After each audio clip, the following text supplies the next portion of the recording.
Hey everybody, it's Allie and welcome to my Y&R chat vlog for Sunday, August 8th. I hate it when I accidentally shoot someone and I'm wearing an all-white outfit. It's so inconvenient with the blood and everything. So this week we saw the result of Sharon shooting Adam. And basically we learned that nothing Sharon could ever possibly do will stop Adam from loving her. He could have had her thrown in jail. He definitely had the opportunity, and that's exactly what Sky wanted. By the way, Sky became a Newman and actually became Gloria. It's very strange. She's suddenly wearing these leopard print snakeskin outfits. She's got some interesting outfit choices. So she's being a Gloria style Newman for some reason. But instead of having Sharon thrown in jail, as Adam is lying in the hospital bed, he tells the police, "It's my fault. I take full responsibility." So Sharon does not get arrested, and basically just like we predicted, I think we all saw this coming, Sharon's guilt starts to take over. She had a really good conversation, a really revealing conversation with Victor this week at the party. And she revealed to Victor that as much as she knows that she should hate Adam, and in a way she does hate Adam, there are still these moments when she looks at him and she can see a glimmer of the man that she fell in love with, and it was very telling. And then outside of Glowworm on the docks, Sharon is standing there probably reflecting on an evening, and Adam comes on outside and without missing a beat kisses her, just plants one on her. And I've never liked these two together. I was not happy when they got married the first time, but I have to admit to you, I got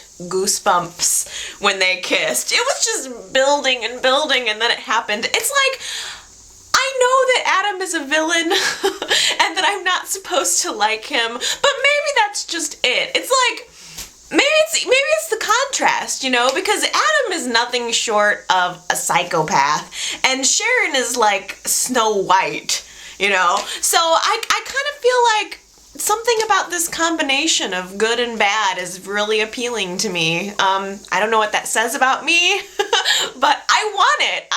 I'm surprised with myself, but I want it. Ultimately, I think that Nick and Sharon will get back together, and I'm really looking forward to that, you know, I mean, but I also kind of feel like this Adam and Sharon tension will be a very sensual bump in the road. I love the new Phyllis. She's completely nuts and now fully and completely interesting. She's acting like she's on drugs, you know? You did this to me! It's like a downward spiral with her right now, and you just can't help but watch it.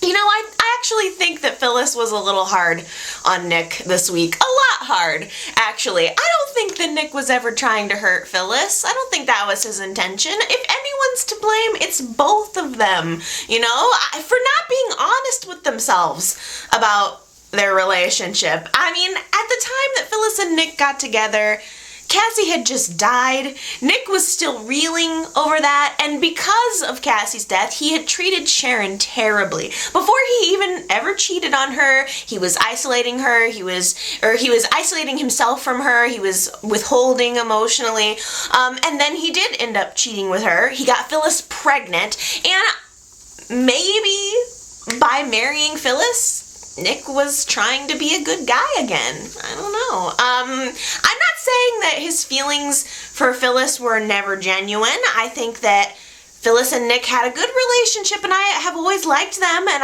I know that they both had feelings for each other. There's no question about that. They had feelings and emotion and passion and sex, as Phyllis pointed out this week so aptly. But it's almost like maybe from Nick's perspective, maybe Nick was just trying to put a Band-Aid on a gaping gunshot wound that was, you know, his daughter's death and his marriage. And for Phyllis's part, I think Phyllis just wanted Nick. She wanted everything that Nick was about, what he, you know, who he was. I think she loved him, but I think she also wanted what he stood for. In a way, I think that she chose to put on that mask of the loving wife, the loving Newman perfect wife. You know, she chose that, and in a way I think she did it on purpose because, you know, it helped validate who she was, that she was no longer this screwed up person that she used to be in the past.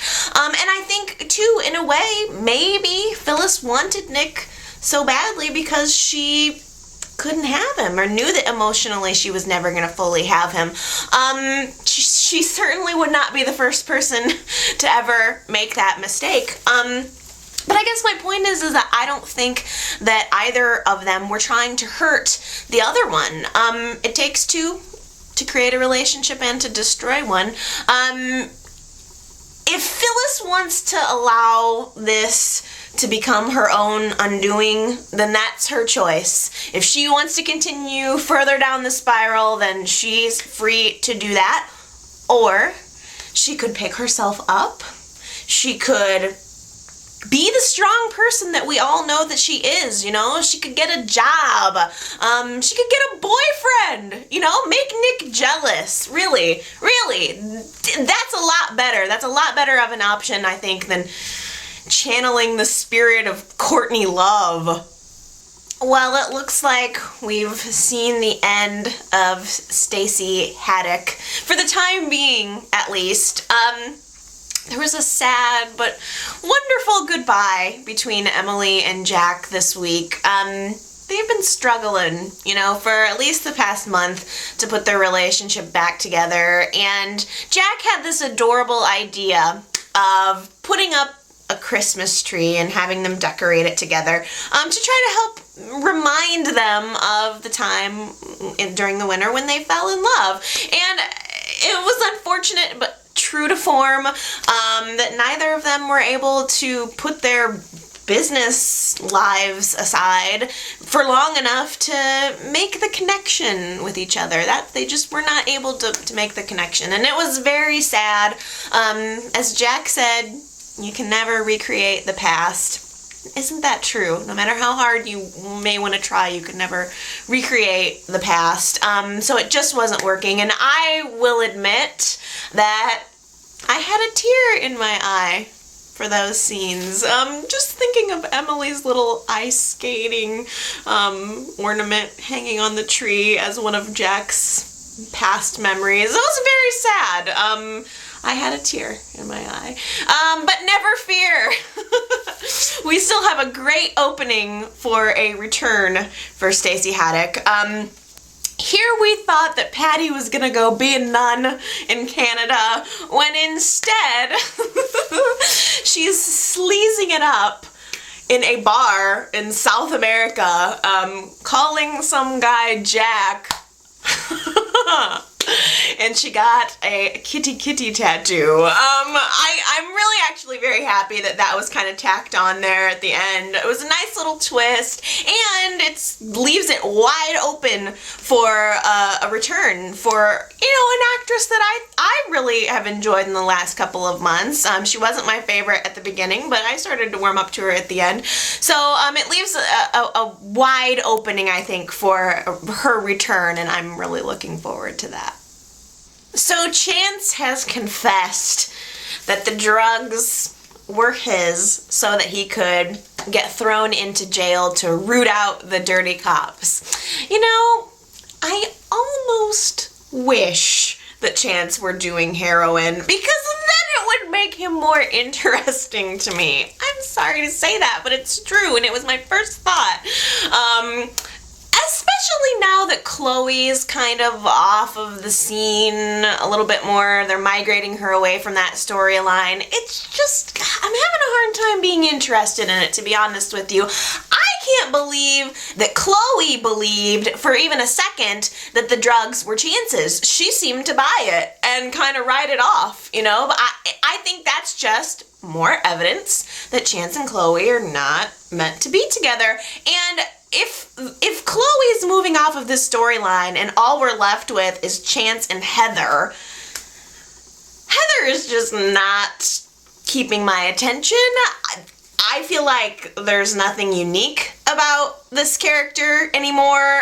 I feel like the character has really just become so one-dimensional. So if a triangle develops between Chance and Chloe and Heather, I think it's gonna be hard for me to get into it. I mean, hands down, I like Chloe way better. Speaking of triangles, I am so upset with Chris and Paul this week. I loved Chris and Paul when they were together back in the day, and I know that it was gonna be their anniversary and everything, but they both should have had enough respect for Nina to control themselves. You know, what a betrayal for Nina, especially when her life has been so hard. It has been the short end of the stick for Nina time after time, and what a betrayal from her new boyfriend, longtime friend, and Christine, her best friend, another longtime friend. Ugh, it just gets me. And what the heck was Nina doing showing up at the opening of a club after everyone was already drunk and on their way home?